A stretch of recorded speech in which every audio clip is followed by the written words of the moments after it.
Brady can also be on a limited platform. You then need to check its access. You need to check rope access, critical escape, folding erection, etc. All these things by making noise, and this is the job description. Here, you have to mark yes or no in the checklist. Or the next, the work involves breaking and containment, including spreading and despreading of systems and equipment containing hydrocarbons and other high pressure, high compressor, and hazardous materials. So, if any work is to be done on any column or equipment where we have to do bedding and blending, if anything is involved, you will directly guess. And move towards the critical permit. 10. The work requires breaking into the line where isolation valves are suspected to be passing. If we need to close any valve, apply isolation, or work in any such area, a critical permit will be required. Next, we have 10. The work involves working on online flare stack towers or booms. If we need to work in a live plant, a critical work permit will still be required. Does the work involve spark producing work in hazardous classification areas, Zone 1 or Zone 2?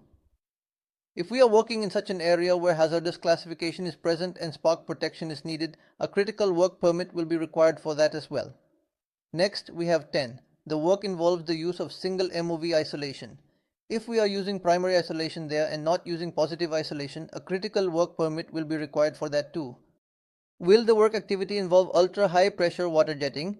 If you need to perform hydro testing or water jetting, a critical work permit will also be required. Next, will it be required to carry out all or part of the work activities at night conditions where protection is normally visible? If you need to perform any work at night, any type of activities, they will also fall under your critical work permit. Will it be required to carry out all or part of the work activity in difficult or extreme environments? If you need to work in high pressure, high wind, high temperature or high humidity, all of that will be controlled under the critical work permit. At number 12, we have the work involving online leak sealing repair by flammable means. If you need to perform any work in a live plant, install any valve or perform isolation, it will be controlled under the critical work permit. Following that, the work affects facilities provided by the refuge protection. If you need to work on any facilities that are part of your emergency response or that are necessary to continue your process, all such activities will be controlled under the critical work permit.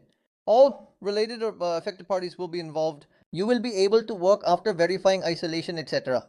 Next, do any of the tasks involve working on live equipment? If you are working with any kind of live equipment, it could be an electric panel, it could be a pipeline, a team line, or a process line.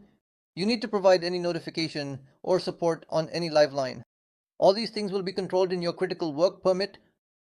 Next, we have number 15.